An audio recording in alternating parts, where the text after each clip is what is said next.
In modern Dungeons & Dragons, armor class is just a number you have to beat. But in 1st edition, armor class is a material.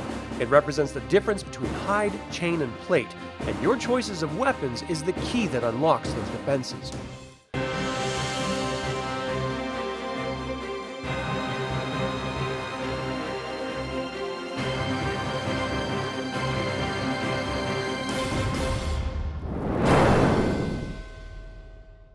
Welcome to another DragonLance Saga episode. My name is Adam, and today I'm going to talk about the combat matrix and THAC0 in Advanced Dungeons & Dragons.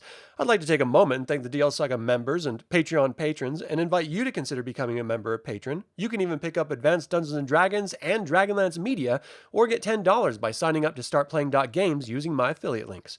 I'm referencing the Player's Handbook, Dungeon Master's Guide, and Dragon Magazine number 74 for this information. If I leave anything out or misspeak, please leave a comment below. The biggest difference between Advanced Dungeons & Dragons and modern Dungeons & Dragons, like 5th edition, is the philosophy of combat. The mechanic of rolling a d20, adding or subtracting modifiers, and rolling over a target number is the exact same. The difference is that modern Dungeons & Dragons is abstract. Armor class 18 is just a difficulty class. It doesn't matter if that 18 comes from plate mail or a very high dexterity. You just roll a d20 and add a flat bonus. Advanced Dungeons & Dragons 1st edition is a simulation. Here, armor class is inherently tied to a specific armor type. Armor class 3 is plate mail. Armor class 5 is chain mail.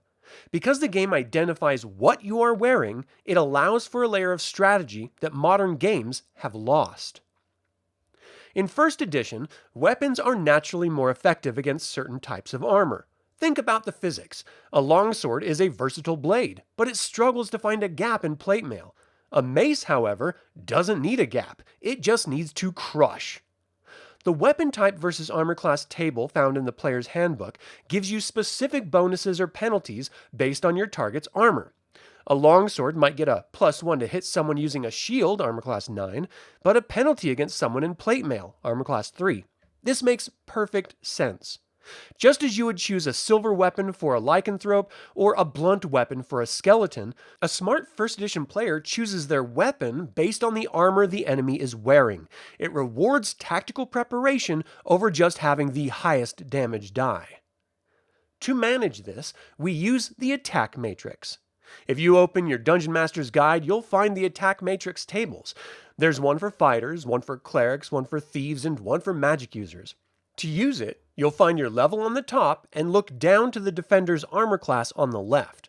The number where they meet is what you need to roll on a d20. You'll also notice the repeating 20s. For a low-level cleric, hitting armor class 0 requires a 20, but hitting armor class -1 through -5 also requires a 20. This is the 20 block. It represents the limit of human skill versus superior protection. It ensures that no matter how good the armor is, there's always a puncher's chance to land a hit, while preventing high-level characters from becoming mathematically untouchable. Now, we can't talk about the Matrix without mentioning THAC0, which stands for 2-hit armor class 0. While this term didn't become a household name until the end of 1st edition and the start of 2nd, the math is right there in the 1st edition tables. THAC0 is simply the number a character needs to hit an enemy with an armor class of 0. If you know your THAC0, you don't always need the table. The formula is THAC0 minus target armor class equals the number you need to roll.